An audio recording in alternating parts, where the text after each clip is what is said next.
Olivier Assouline, en tant que philosophe, je crois qu'il serait intéressant d'avoir votre avis sur le fait que la cuisine est en train de quitter l'univers de la quotidienneté, de la nécessité symbolique et de constitution de force de travail pour devenir un agréable loisir qui nourrit les programmes de télévision. Alors, en partie, j'avais essayé de montrer que tout le processus, c'est celui d'une transformation de pratiques populaires, puisque c'est le mot, ou vernaculaire, à l'image de certaines langues disparues qui étaient pratiquées en des pratiques qui relèvent du loisir, et de ce point de vue-là, qui ont trait à la consommation, et plus du tout à la forme domestique, c'est-à-dire à la répétition quotidienne de gestes avec ses variantes, d'une certaine manière. C'est-à-dire que, si je comprends bien, il faut aborder la cuisine comme un langage. Elle a un lexique qui sont les produits, elle a une syntaxe qui sont les recettes, mais jamais on ne parle ni de lexique ni de syntaxe, on pratique. C'est vraiment sous la même forme que la cuisine populaire peut s'exprimer. D'une certaine manière, elle est non pas dans les préparations ou dans les ingrédients, mais je crois qu'elle est dans les gestes au sens d'activité, de transformation, de préparation, qui font que cette cuisine existe comme un faire et pas simplement comme un pur produit de consommation.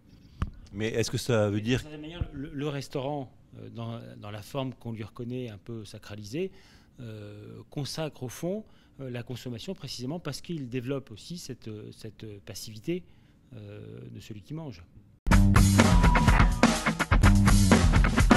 Rémi Lucas, c'est du pain béni pour vous, j'ai l'impression. La cuisine est devenue un sujet de mode.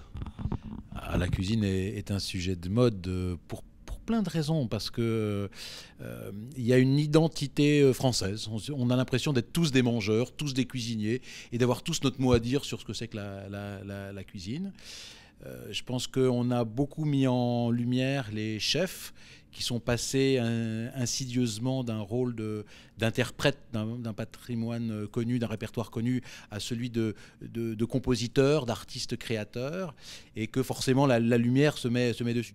J'ai l'impression qu'il y a un petit peu deux trains lancés à deux vitesses différentes. Celui de la mode, de la tendance, du restaurant, du cuisinier, qui va à toute allure, où le but du jeu est dans les 15 jours, après avoir annoncé une nouveauté, il faut déjà annoncer une nouvelle nouveauté, et le train de la cuisine populaire qui va au rythme de la mémoire, du temps qui passe et de la construction de qu'est-ce que je mange tous les jours.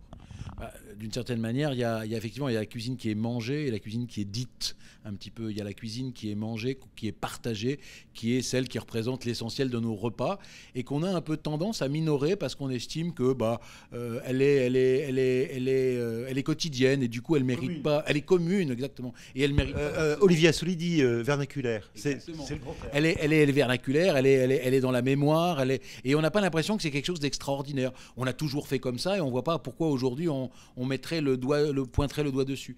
Et on a tendance, effectivement, à mettre davantage l'accent sur des cuisines finalement exceptionnelles, des cuisines créatives, des cuisines qui sortent de l'ordinaire, mais qui, alors, ramenées à leur moment spectacle, sont intéressantes, mais qui finalement sont très peu consommées, pas forcément les plus appréciées. Donc, mais quand vous vous promenez sur une plage et qu'il y a plein de coquillages par terre, vous ramassez pas tous les petits coquillages blancs qui font l'essentiel. Vous allez ramasser le beau coquillage atypique. Quand on parle de cuisine, c'est la même chose. On va pointer du doigt ce qui est exceptionnel, ce qui est créatif, ce qui est beau.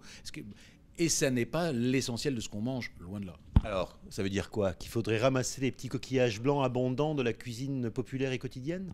Je pense qu'en tout cas, il ne faut pas les ignorer.